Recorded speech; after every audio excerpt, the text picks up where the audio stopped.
Hello and welcome to On the Right Track Career Stories. I'm Jane Christoffi, and this is a video series and podcast about real people, their real careers, and real lives. Today, I'm interviewing Nancy Murphy. She's a marketing executive, and she's got some great insights to share with us.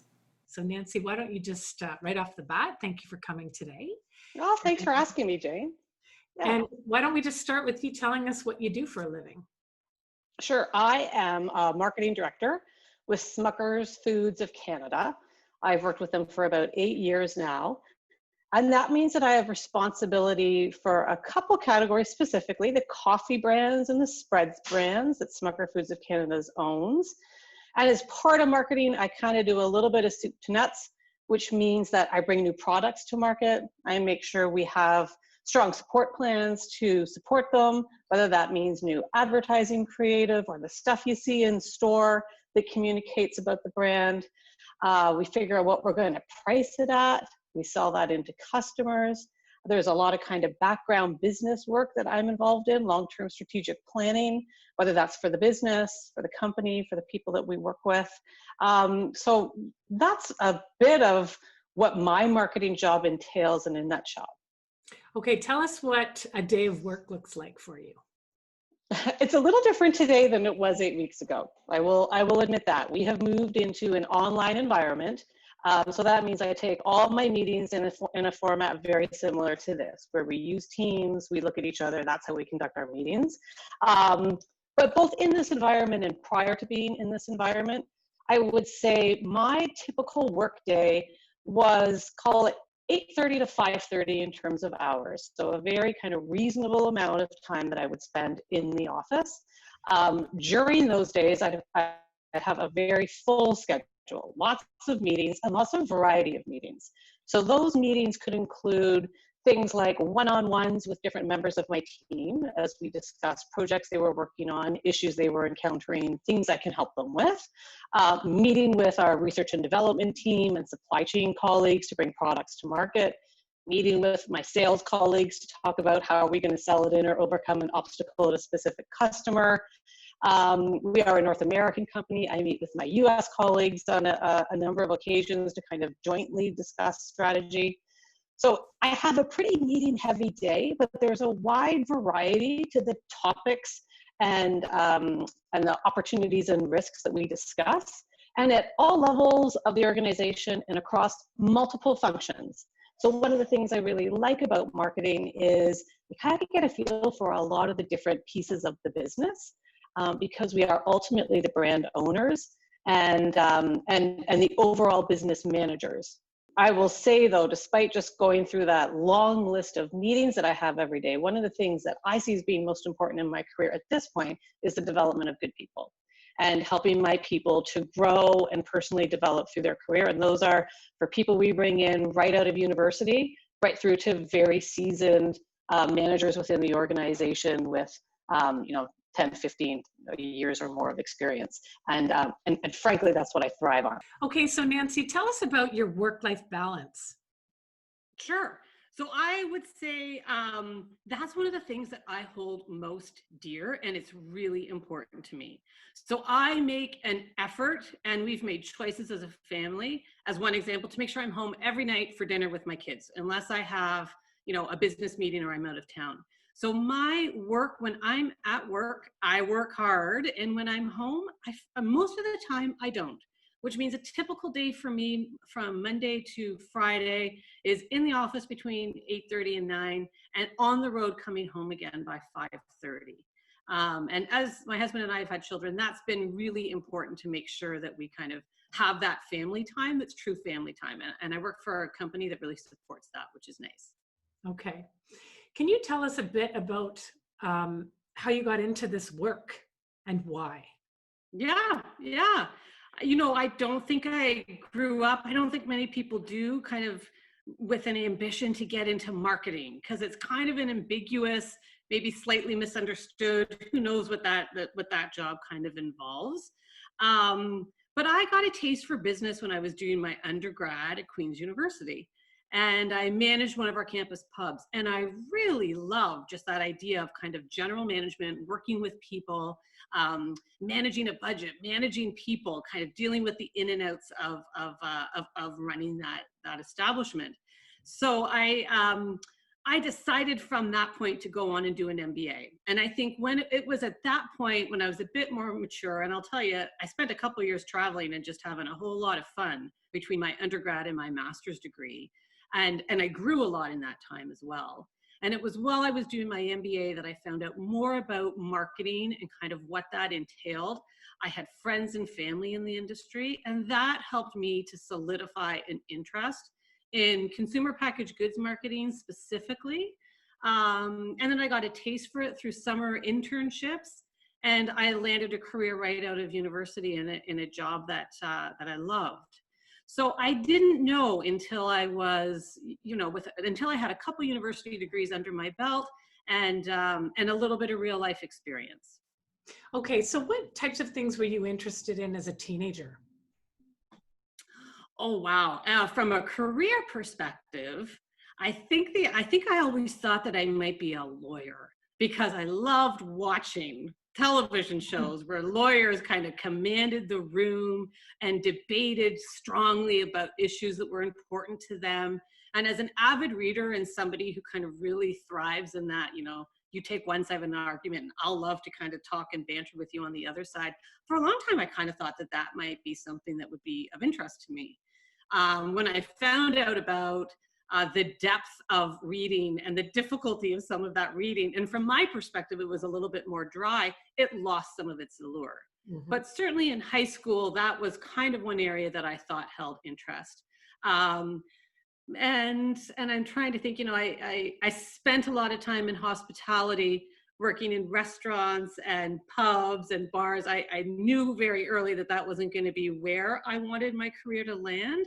But I think that experience helped instill in me a strong work ethic, an appreciation for, what you can get out of working hard. And also that I knew pretty early that it wasn't a type of job that I wanted to do for a career. Mm-hmm. And I think I worked perhaps a little bit harder at some of my studies after having that experience. Yeah, you figured out what you didn't want or what you didn't. Yeah, that's just as important as figuring out what you do want and what you Absolutely. Do like, for sure. So what subjects were you strong in throughout school? English and history. Mm-hmm. And I liked a little bit of math. I wasn't great at sciences, although I got my grade 12 physics and chemistry. But I really loved those kind of more immersive courses where you could kind of read a lot of books and think about them and talk about what they meant. And then I loved just math because there was a right and a wrong. Mm-hmm. So for me, those two areas had a bit of left brain, right brain. I played the piano all the way through and I really enjoyed that. I wouldn't say I was musically inclined, but that was another outlet that taught me a lot too when I reflect upon it, right? Just to have that kind of passion that is yours as an individual instead of kind of yours that you share with a full group of students. Mm-hmm. And it's something that I still enjoy doing in my spare time now and again. So yeah. Wonderful. Okay, Nancy, tell us a little bit about the things you love most about your work that you're doing today. Sure.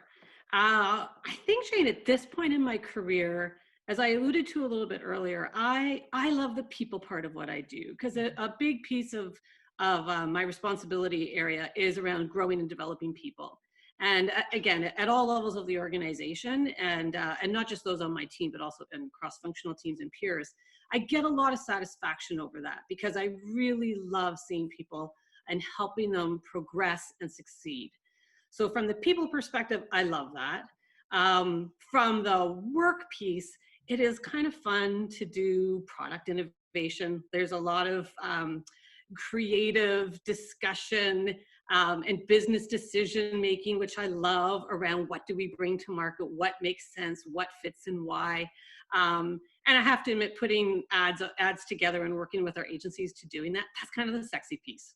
So it really does live up to that. It's the few times a year when we're shooting ads and I sit on those set it feels pretty cool. So that's fun.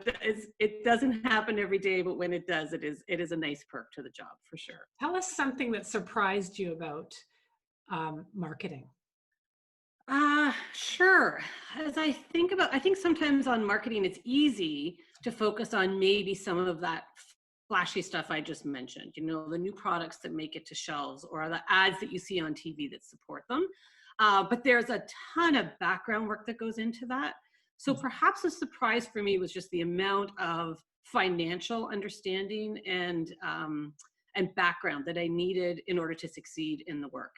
So we do a tremendous amount of rigor when it comes to financial understanding and analytic business decision making. So having a strong foundation of that has really helped my career. And frankly, I've grown to love it, to really enjoy that piece of it as well. It helps to make good business decisions, to understand, the financial foundations that underlie some of those. Okay, so what would you tell a young person who has an entrepreneurial spirit or a business spirit? What would you tell them to focus on?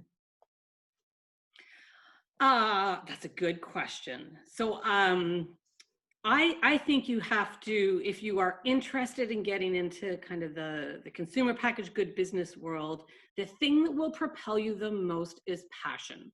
So I will say when I'm looking and interviewing and meeting with grads fresh out of university, or even students who are still in school for our internship program, the number one thing I'm looking for is passion for business, for marketing, for the experience of working within kind of a professional business environment. And if you've got that passion and that drive, let it show through. It's going to carry you far, because the other things will come. You're going to get experience with some of those business initiatives, those business experiences that you eventually get to.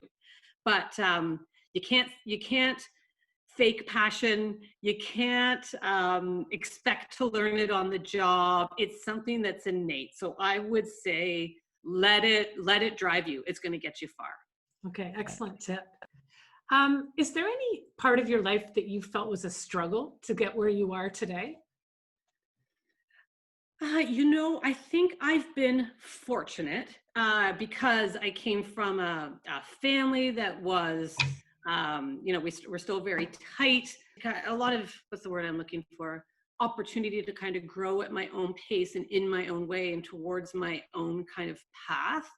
And frankly, that made it a little bit easier, I think, for me to not feel maybe so much stress and uncertainty and anxiety around trying to figure out early what I wanted to do. So I would say, my struggles are a little bit more minor when I reflect on my whole life. There's always times, I think, in a career where you want to grow faster and you want to get to the next promotion faster and you think that you're ready. And you're told that either you're not or there's not something available. So I've dealt with that in my career. I've helped others deal with that in their careers. It's tough, and at the moment it feels all consuming. And what I've learned after a long time in this business is that you're and not to sound trite, but managing your career is a marathon, not a sprint. And especially for those who are early in their career, keep that in mind, because I can say, I relate to those moments of anxiety and disappointment when you're not moving in your career as fast as you may like. It does come to fruition. And when you have a career that, a lot of us hope to have a job for 30, 40, or perhaps even longer, give yourself some time to enjoy the positions that you're in. I think I've learned that. So while it was perhaps a bit of a struggle while I was going through it, now I reflect back and I'm like, gosh, I'm glad I'm glad I am where I am today. Oh, that's such a great story, Nancy. Thank you for sharing that. Okay, so marketing is what you chose when you did your MBA. Yeah. If you weren't in marketing, what other path within business do you think would be your next pick? Oh, I've thought about this one. Because frankly, it's one of the things you have to think about as you think about kind of the last stage of your career, which is what I'm at now. And one of the things that I hardly even knew it was a piece of the business world until I started in marketing. But that's consumer insight.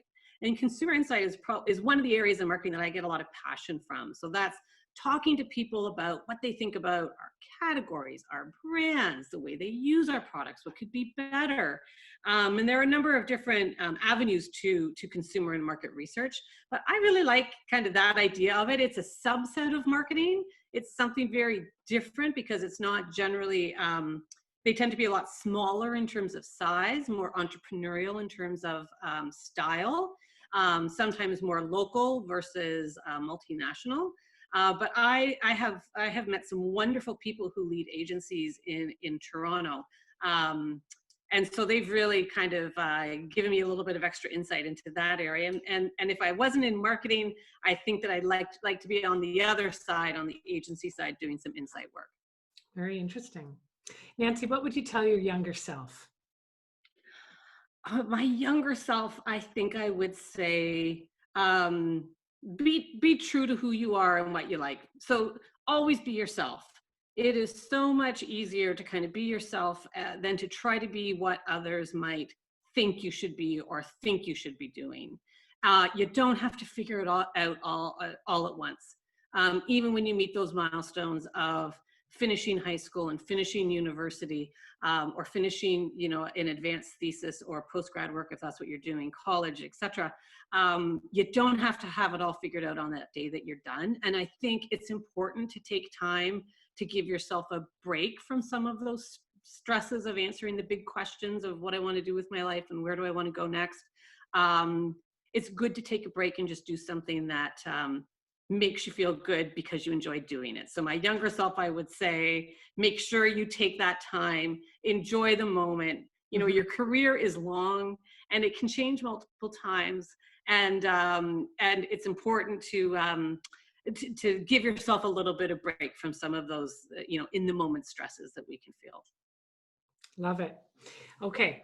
One last question, Nancy. Thanks for your time today. It's been so interesting.